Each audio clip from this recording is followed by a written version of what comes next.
एकै महिना 5 अरब चाहिँ घाटा भन्ने त्यो कुरा होइन। त्यसको सत्य जे भए पनि कुलमानले गरी कम त जे भए पनि कुलमानले चाहिँ राम्रो गरेका थिए, उसलाई हटाउनु हुँदैन थियो भन्ने मेरो पनि माग थियो। मैले सदनमै पो बोलेको छु नि। त्यस कारणले अब कुलमान जान बित्तिकै त्यो जम्मै सिद्ध्या पहिले के रहेछ भने हितनलाई हटाएर कुलमानलाई ल्याएर त्यो दाउ हेरिरहेको थिए। फेरि अब कुलमानलाई चाहिँ हटाएर हितनलाई ल्याएर अब जोगी देखेर माता डराउने, माता देखेर जोगी डराउने यो बुझिसक्नु छैन नेपालको ब्युरोक्रेसीमा हेर्नुहोस्। अब कुलमानले छोड्दा अर्को दिनै तपाईँको चाहिँ बत्ती निम्नी ठ्याक्कै घाटा पर्ने। अब त्यो कस्तो के जादु हो त फेरि कुलमानको? यति चाँडै भन्नु न, 4-6 महिना यताउति 2-4 महिना भए हुन्थ्यो। फेरि चाहिँ श्वेतपत्र जारी, जबसम्म जनताले के ठिक हो के बेठिक हो भन्ने जनताले छुट्याउन सक्दैन नि, तबसम्म यो जनप्रियतावादीहरूले जनताका दिमागमा पिसाब फेरिरहन्छन्, जनतालाई बेकुफ बनाइरहन्छन्, जनताको त्यो बेकुफीपनबाट उनीहरूले लाभ उठाइरहन्छन्। अब मैले संसदमा वर्तमान प्रधानमन्त्रीले त्यो लाइन नकाट भनेको नि सुनेको थिएँ, फेरि त्यो लाइन काट भनेको नि सुनेको थिएँ। सबका आफ्नो स्वार्थ गाँसिएका छन्, हेर्नुहोस् जोडिएका छन्। अब त्यसो हुनाले तपाईँ चाहिँ विद्युत प्राधिकरणले अब नेपालमा भएका संस्थाहरूमा त्यो राम्रै प्रगति गरेको थियो। अब त्यसमा तपाईँ चाहिँ नि हारालुची हो। कुलमानलाई अहिले हटाउनु हुँदैन, उनले चाहिँ त्यहाँ राम्रो चाहिँ सर्भिस गरेका छन् भन्ने त मेरो पनि मत थियो। संसदमा बोलेको त्यो हामीले भन्दा त भएन। अहिले चाहिँ नेपालमा तपाईँको चाहिँ नि जागिर खानु भनेको, राजनीति गर्नु भनेको तपाईँको चाहिँ कमाउनै हो।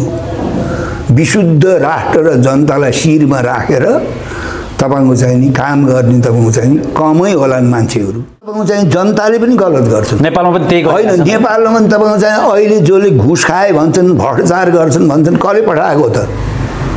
अहिलेका सत्तामा शक्तिमा बस्नेहरूलाई कसले पठाएको हो त? त्यहाँ तिनै जनताले हो त। ल भन्नुहोस्, तिनै जनता हुन् जसले तपाईँको चाहिँ नि उनीहरूलाई चाहिँ भोट हालेर यहाँ पठाए। अब फेरि पनि उनीहरूले पैसा लगाएर घुस खाएर पैसा लगाएर चाहिँ त्यहाँ छरे भने फेरि तिनैलाई पठाउँछन् सिफारिस। अहिले आएकै यी शासकहरू पहिलोपटक हो र? यसभन्दा पहिले नि उनीहरूले भ्रष्टाचार गरेका थिएनन्। त्यसो भए जनमोर्चा बाहेकका दलहरू, चित्रबहादुर केसी बाहेकका सांसद नेताहरू सबै बेकुफ हुन्? केही थाहा छैन उनीहरूलाई? होइन, थाहा भन्दा पनि साधारण जनतालाई सोध्नु न। जनताले उनीहरूलाई नि जिताएर ठुलो दल बनाए, जसले पटक पटक जिताएर सरकारमा पुर्याए। त्यो त हिटलरलाई जर्मनीका जनताले जिताएर शक्तिशाली त्यहाँको चाहिँ चान्सेलर बनाए, त्यो ठिक गरे त? अहिले ट्रम्पलाई तपाईँ चाहिँ अमेरिका जिताए, ट्रम्प नेपाल चाहिँ अमेरिकाका जनताले, त्यो ठिक गरे त? अमेरिकन जनताले त्यहाँका जनताले ठिकै छन् भनिरहेछन् त? होइन होइन, त्यहाँ त्यही जनताले ठिकै छन् भने त अहिले तपाईँ चाहिँ अमेरिकामा के हालत भइरहेको छ? राजतन्त्र हुँदाखेरि एउटा सिंहदरबार थियो, अहिले चाहिँ 8वटा सिंहदरबार छन्, 8 ठाउँ मन्त्रीमण्डल छ, 8 ठाउँ चाहिँ सांसदहरू छन्। यो काठमाडौँ जिल्लामा मात्रै 70वटा जनप्रतिनिधिहरू छन् ल भन्नु चाहिँ सांसदहरू छन् काठमाडौँ जिल्लामा मात्र। चाहिँ त्यो प्रदेशको काम के हो काठमाडौँ महानगरपालिकाभित्र ल भन्नु मलाई बताउनुहोस्। के हो काठमाडौँका चाहिँ अब प्रदेशका सांसदहरूको काठमाडौँ चाहिँ नगरपालिकाभित्र उहाँको काम के हो? उहाँहरूको ल भन्नुहोस्, ती सांसदहरूको काम के हो? एउटा कुरा त्यहाँ सकारात्मक मैले के देखेको छु सुरुमै भने यो प्रतिगमनको चाहिँ डटेर सामना गर्ने भन्ने छ। त्यो राजनीतिक जुन दिशा छ नि त्यो मैले समर्थन गरेको छु, त्यो हुनै पर्छ। अहिले उद्योग धन्दा कल कारखाना पहिले भएका पनि तिनी चाहिँ मरेको भेडाको मासु अभावमा सब बेचेर दलालहरूलाई फटाहरूलाई बेचेर खाए। शिक्षाको हालत के छ? शैक्षिक क्षेत्र कस्तो ध्वस्त पारेका छन्। त्यसो हुनाले राष्ट्र त दिन पर्दैन अधोगतितिर गइरहेको छ। संघीयता आफैमा त्यो व्यवस्था गलत त होइन नि? होइन, मैले संघीयता आफैमा चाहिँ नेपालमा हुन्न भनेको नि मैले त। त्यो पहिलेको व्यवस्थाले विकास गरेन होइन। एउटा कर्णालीमा सानो एउटा पुल बनाउनु पर्ने भए पनि त्यहाँको जनताले काठमाडौँ धाउनु पर्ने, त्यो केन्द्रीकृत शासनलाई चाहिँ विकेन्द्रीकरण गर्ने भन्ने न हो नि संघीयताको मूल मर्म। विकेन्द्रीकरण गर्न त बाबा त्यहाँ चाहिँ गाउँपालिका नगरपालिकालाई पैसा दिनुस्, कर्मचारी पठाउनुहोस्, टेक्निसियनहरू पठाउनुहोस्। 170 देश चाहिँ एकात्मक छन्। चीनमा त्यत्रो विकास भएको छ, त्यो सङ्घात्मक कारणले हो। चीन कति दूर दराजमा छ, कति टाढा कति ठुलो छ चीन। जापानमा सङ्घीयताका कारणले हो चाहिँ त्यहाँ जापानको विकास भएको। यिनी त नेपाली जनतालाई उल्लु बनाउनु। अरू देशहरू त छन् नि, जस्तो अमेरिका, तपाईँको हाम्रो छिमेकी अमेरिकामा त अझै बढाउँदै लैरहेको छ। छरिएर रहेका देशहरूलाई एक ठाउँ गराउनको लागि सङ्घीयता हो। एक ठाउँ भएकालाई फुटालेर सङ्घीयता नेपालमा हेर्नु, त्यो उल्टो बाटो। सङ्घीयताले केही पनि ल्याएन भन्ने पुरै 100% सत्य हो र? मलाई भन्नु त के ल्यायो? ऋण बाहेक ल्यायो चाहिँ पार्टीका चाहिँ धेरै मान्छेलाई सांसद बनाउन पाइयो हैन, मन्त्री बनाउन पाइयो। अनि पार्टीका मान्छेहरू त कतै मुख्यमन्त्री बनाए, रोजी छानी प्रदेश प्रमुख भए। प्रदेश प्रमुखलाई अब त्यसो हुनाले कुनै पार्टीका नेता कार्यकर्ता उनीहरूलाई चाहिँ थन्क्याउनको लागि चाहिँ एउटा संरचना हुने हो।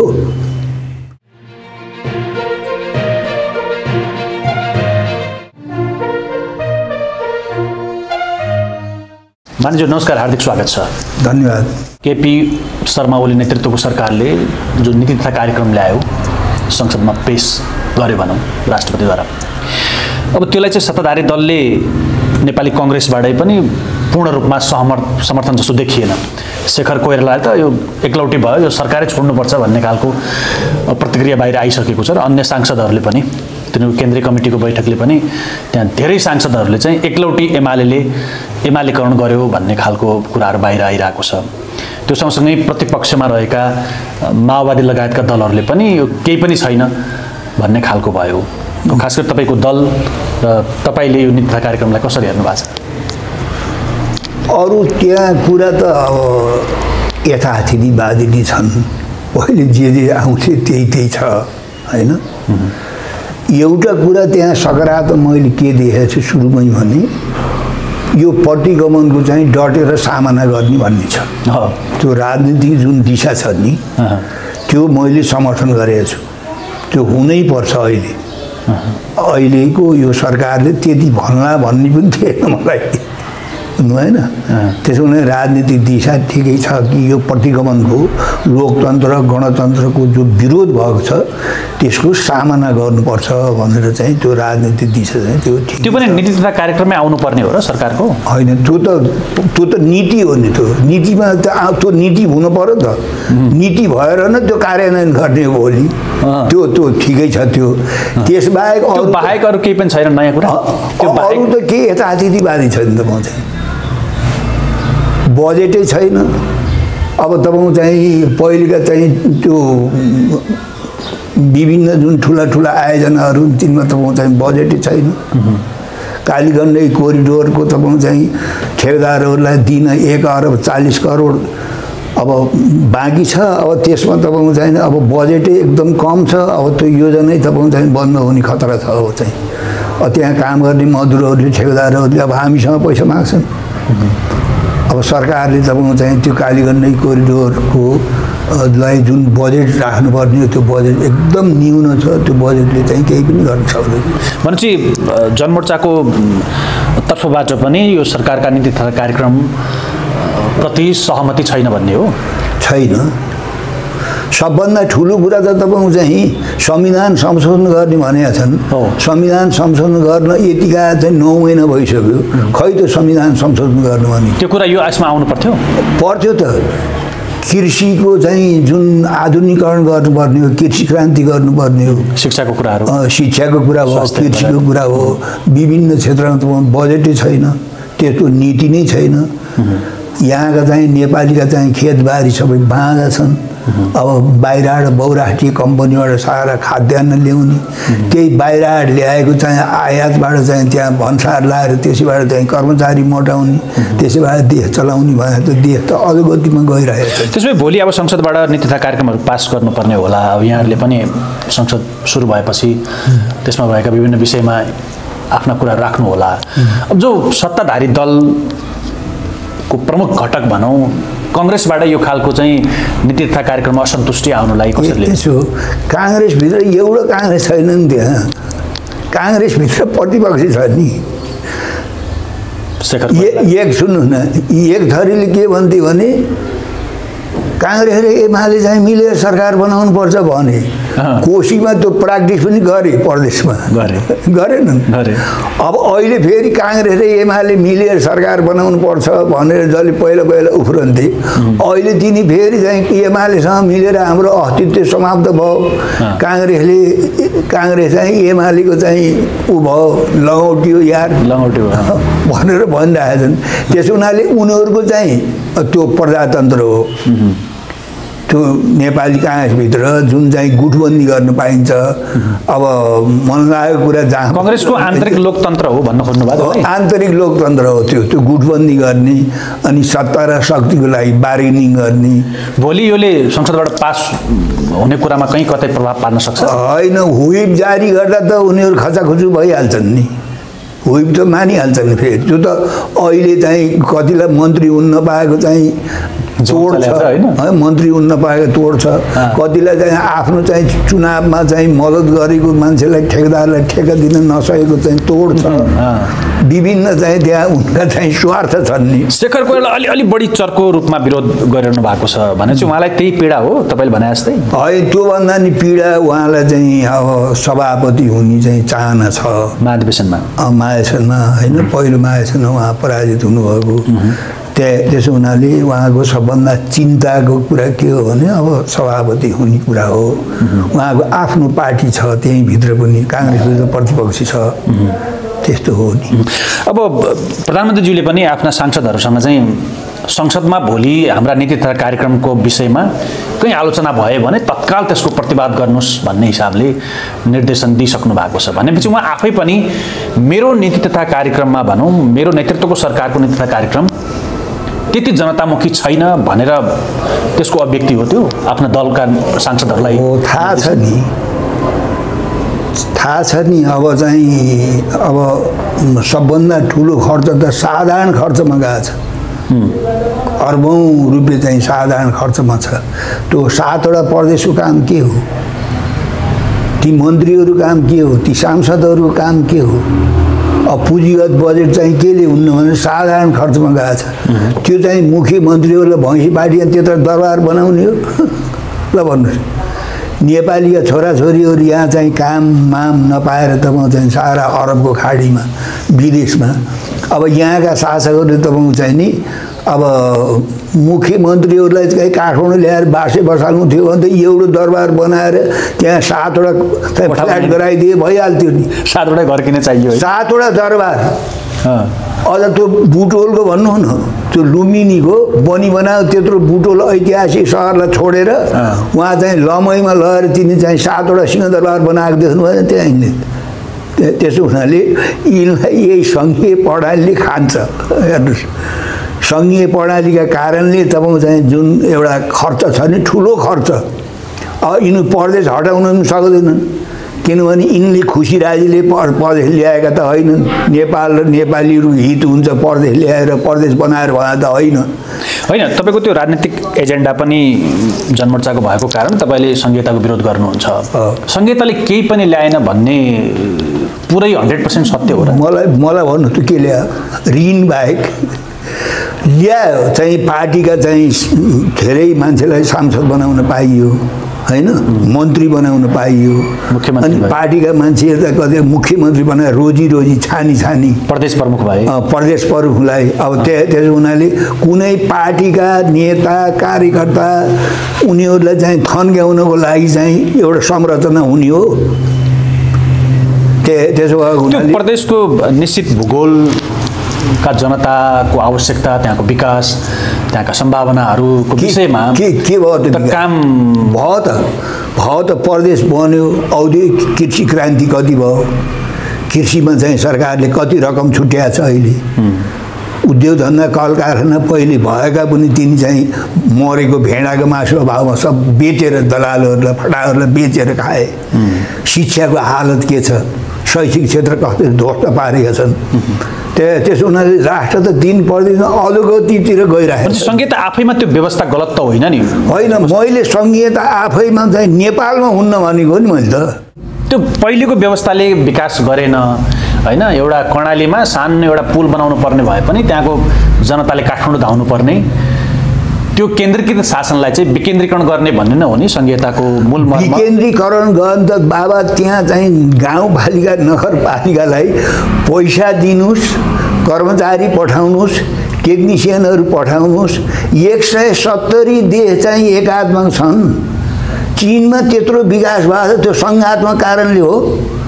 चीन कति दूर दराजमा छ, कति टाढा कति ठुलो छ चीन। जापानमा सङ्घीयताका कारणले हो चाहिँ त्यहाँ जापानको विकास भएको।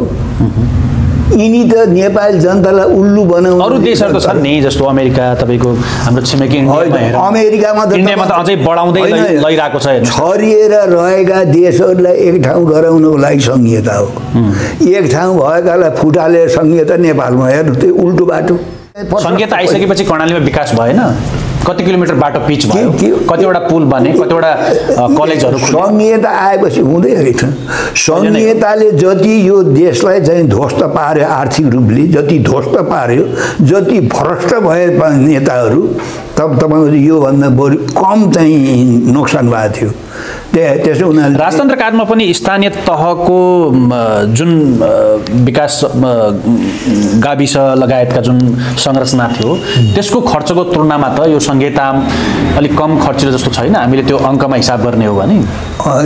राजतन्त्र हुँदाखेरि एउटा सिंहदरबार थियो, अहिले चाहिँ 8वटा सिंहदरबार छन्। 8 ठाउँ मन्त्रीमण्डल छ, 8 ठाउँ चाहिँ सांसदहरू छन्। यो काठमाडौँ जिल्लामा मात्रै 70वटा जनप्रतिनिधिहरू छन् ल भन्नु चाहिँ सांसदहरू छन् काठमाडौँ जिल्लामा मात्र।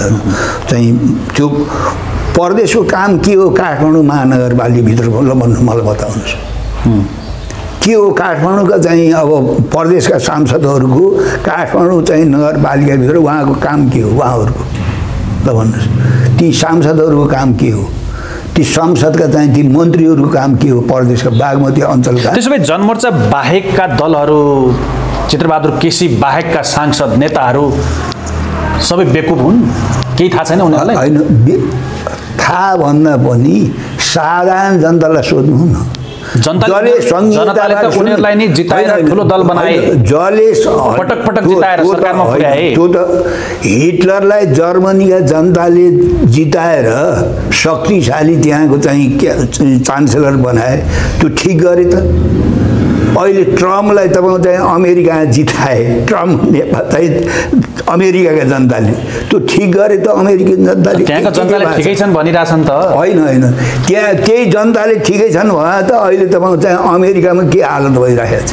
त्यो त बाहिर गएका चाहिएको बेलामा त्यहाँभन्दा पहिलेका शासकहरू त सब पागल थिए भन्नु परेको त। अब त ट्रम्पलाई मात्रै चाहिँ त्यो अमेरिकन जनताले जानेर ल्याए र त्यहाँ चाहिँ कैयौँ वर्षदेखि त्यहाँ बसेर अमेरिकालाई आफ्नो देश बनाएर बसेर त्यहाँको उन्नति गरेर सारा गरेकाहरूलाई त्यहाँबाट एक एक गरेर चाहिँ लखेट्ने, त्यो लखेट्लाई नै अझ घाँटीमा चाहिँ साङ्लो बाँधेर हातमा पनि साङ्लो बाँधेर लखेट्ने।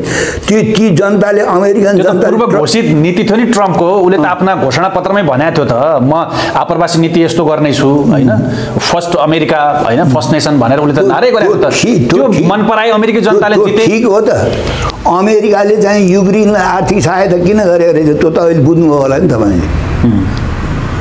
साम्राज्यवादीहरूले कमजोर देशलाई आर्थिक सहायता दिनुको औचित्य के रहेछ?